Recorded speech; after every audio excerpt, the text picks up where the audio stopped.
Hello students, today we will discuss about our chapter 4 of civics, understanding laws। जैसा कि आप सभी जानते हो कि कानून होता क्या है, हमें कानूनों को क्यों समझना चाहिए, क्योंकि जब भी हम कोई भी एक्टिविटी होती है या हमारे बीच में कोई झगड़े होते हैं, हमें सब कुछ कानून के दायरे में रहकर करना पड़ता है, उसके बारे में हम पढ़ेंगे। You may be familiar with some laws such as those that specify age of marriage। जैसे कि हम कुछ कानूनों के बारे में अच्छे से जानते हैं, जैसे कि एज की मैरिज कितनी होनी चाहिए, गर्ल्स के लिए 18 और बॉयज़ के लिए 21। The age at which a person can vote, और जो पर्सनस है हमारी कंट्री के, वो कितने एज तक के पर्सन क्या कर सकते हैं, वोटिंग कर सकते हैं 18 ईयर्स तक के। Perhaps even the laws dealing with buying and selling of property. जैसे कि हम प्रॉपर्टी को ख़रीदते और बेचते हैं, उसके लिए भी हमें कानूनों का कुछ नियमों का पालन करना पड़ता है। We know that parliament is in charges of making laws. जो पार्लियामेंट है वो क्या करती है, चार्ज करती है, वो कानूनों को बनाती है। अब ये कानून कैसे अप्लाई होते हैं और ये कहाँ से आते हैं, और कुछ कानून क्या होते हैं, कम पॉपुलर होते हैं, कुछ कंट्रोवर्शियल होते हैं। कंट्रोवर्शियल मतलब कॉम्प्लेक्स होते हैं, बल्कि कुछ ही स्टेट में क्या किया जाता है, उनको लागू किया जाता है। अब जो ये कानून बनते हैं उनके लिए जो सर्कमस्टांसेस, जो परिस्थितियां हैं, वो क्या है जो हमें इस तरह के कानून बनाने पड़े। Do laws apply to all, मतलब जो कानून है वो हम अप्लाई करते हैं सभी के ऊपर। वो कैसे करते हैं, जो गवर्नमेंट ऑफिशियल्स होते हैं वो क्या करते हैं, कई बार अगर हम कानून नहीं होंगे तो गवर्नमेंट ऑफिशियल्स क्या कर सकते हैं, उसका मिसयूज़ कर सकते हैं। अब जैसे कि एग्जांपल दिया गया है, a government officials helps his son go into hiding because his son has been given a 10-year jail sentence by a district court for a crime that he has committed. अब government ने क्या की, help, official help की उसके सन की। उसने क्या किया, अपने बेटे को छुपा लिया, तो उसका जो बेटे को 10 ईयर की जेल दी गई थी, जो डिस्ट्रिक्ट कोर्ट ने, उसने क्राइम किया था और ही हैज़ कॉमिटेड, और उसने वो मान भी लिया था कि ये क्राइम मैंने किया है, लेकिन जो गवर्नमेंट ऑफिशियल था उसने उसको छुपाया, तो ये क्या था, कानून के खिलाफ था। The above is a clear case of violation of law. कई बार क्या किया जाता है, हमारे साथ वायलेशन किया जाता है, हमारे जो अधिकार है जो कानून में दिए गए हैं वो हमसे छीने जाते हैं। As you know read unit 1, member of the constituent assembly were agreed there should be no arbitrary exercise of power in independent India. जैसे कि हमारी जो कॉन्स्टिट्यूएंट असेंबली है वो एग्री करती है, कोई भी आर्बिट्ररी एक्सरसाइज मतलब कि कोई भी जो पावरफुल ग्रुप है वो किसी भी लेस पावरफुल ग्रुप के ऊपर अपनी पावर को यूज़ नहीं करेगा इंडिपेंडेंट इंडिया के अंदर। Therefore instituted several provisions in the constitution that would establish the rule of law. तो इसलिए हमारे जो कॉन्स्टिट्यूशन है उसके अंदर प्रोविजंस दिए गए हैं कि उनके अंदर जो कानून बनाए गए हैं उसे कैसे चेंजेस किए जा सकते हैं। The most important of these was that all person in independent India are equal before the law. मतलब कि जो मोस्ट इम्पोर्टेंट क्या है, जितने भी पर्सन हैं इंडिया के वो सभी क्या हैं, इंडिपेंडेंट है, और वो उनके लिए, सभी के लिए कानून के सामने क्या है, समान है। जैसा कि हमारा फर्स्ट राइट है, right to equality. The law can not discriminate between person on the basis of their religion, caste और जेंडर। जो कानून क्या कहता है कि कोई भी हमारे साथ भेदभाव नहीं कर सकता, किसके बेसिस पे, रिलीजन, कास्ट और जेंडर के। What the rules of law means is that all laws apply equally. जितने भी कानून बनाए गए हैं वो सभी पर्सनस के ऊपर कंट्री के इक्वली अप्लाई होंगे, चाहे वो कोई रिच पर्सन है या फिर पुअर पर्सन है।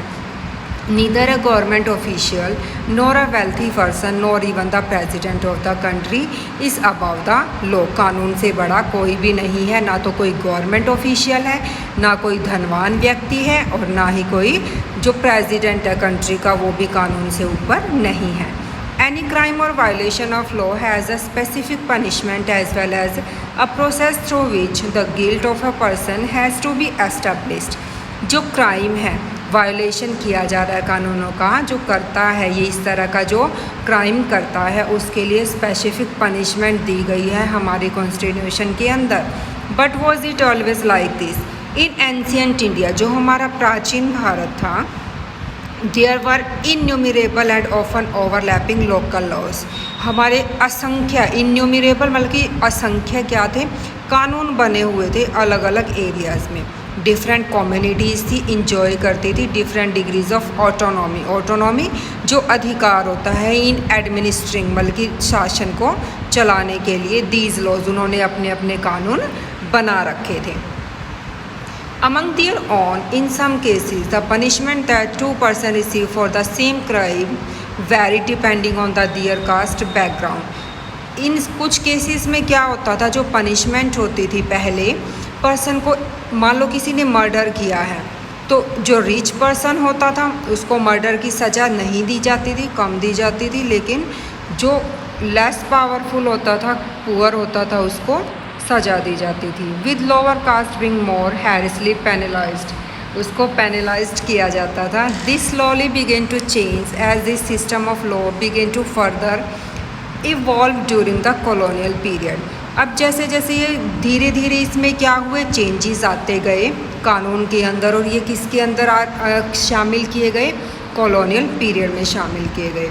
It is often believed that it was a British colonialist who introduced the rule of law in India. अब ये विश्वास किया जाता है कि जो इंडिया के अंदर कानून आए हैं वो ब्रिटिश लेके आए थे. Historians have disputed this claim on several grounds. जो हिस्टोरियंस है, इतिहासकार है, इनके बीच में डिस्प्यूट होते रहते हैं, वो क्लेम करते रहते हैं कि ये ऐसा नहीं है और ऐसा हो भी सकता है. To which include first the colonial law was arbitrary, मतलब कि जो कॉलोनियल लॉ थे ऑर्बिट्ररी थे, मतलब कि जो पावरफुल ग्रुप था उसके पास ज़्यादा पावर थी. And the second that the Indian nationalist played a prominent role in the development of legal sphere in British India. जो इंडियन नेशनलिस्ट ने क्या किया, अपना मेन रोल प्ले किया किसकी डेवलपमेंट में, जो लीगल स्फेयर है इन ब्रिटिश इंडिया के अंदर. One example of the arbitrariness that continue to exist at part of British line is the Sedition Act of 1870. जो हमारा नेक्स्ट एग्जाम्पल है जो पावर का यूज़ करने का, वो कहाँ पे है, सेडिशन एक्ट आया था 1870 के अंदर. इसी जो सेडिशन एक्ट था ये क्या था, एक आइडिया था broadly understood with in this act. Any person protesting और क्रिटिसाइजिंग द, इसके अंदर क्या था, कोई भी पर्सन क्या प्रोटेस्ट कर सकता था और क्रिटिसाइज कर सकता था ब्रिटिश गवर्नमेंट को. Could be arrested without due trial, उसको अरेस्ट भी किया जा सकता था बिना किसी ट्रायल के. इस जो ये सेडिशन एक्ट ऑफ 1870 था. Indian nationalist began protesting and criticising this arbitrary use of authority by the British. जो इंडियन नेशनलिस्ट थे अब उन्होंने इसको प्रोटेस्ट करना शुरू कर दिया, क्रिटिसाइज़ करना शुरू कर दिया, जो ये आर्बिट्ररी यूज़ था पावर का. They also began fighting for greater equality and wanted to change. वो उन्होंने फाइटिंग स्टार्ट कर दी, और वो क्या किस लिए स्टार्ट की, क्योंकि वो इक्वालिटी लेके आना चाहते थे और चेंजेस लेके आना चाहते थे with the idea of law from a set of rules that we were forced to obey to laws as including ideas of justice. उन्होंने बोला कि रूल्स बनाए जाएंगे जो उनको फोर्स किया जा रहा है ओबे करने के लिए, उनको नहीं करेंगे, और साथ ही साथ कैसा आइडिया इंक्लूड करेंगे, जस्टिस का, सभी के साथ न्याय हो. By the end of the 19th century, the Indian legal profession also began emerging and demanding respect in the colonial courts. अब 19th सेंचुरी के अंदर क्या हुआ, जो लीगल प्रोफेशन थे वो आने शुरू हो गए, बल्कि कानूनी जैसे जज वगैरह, वकील वगैरह बनने शुरू हो गए. ये एक प्रोफेशन बन गया लोगों का और डिमांड की जाने लगी. और ये किसके अंदर, कॉलोनियल कोर्ट के अंदर भी उनको भी क्या दिया जाए, जगह दी जाए. They began to use law to defend the legal rights of Indians. अब उन्होंने कानूनों का यूज़ किया डिफेंड, बचाने के लिए इंडियंस के राइट को. इंडियन जजेस also began to play a greater role in making decision.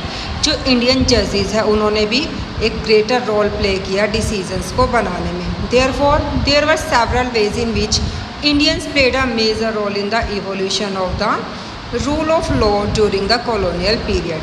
अब जो सेवरल इंडियंस थे उन्होंने अपना मेजर रोल, मुख्य रोल प्ले किया इवोल्यूशन मतलब कि कानूनों को बनाने के लिए, और किसके टाइम में, कॉलोनियल पीरियड के। With the adoption of the Constitution, this document served as the foundation on which our representatives began making laws for the country.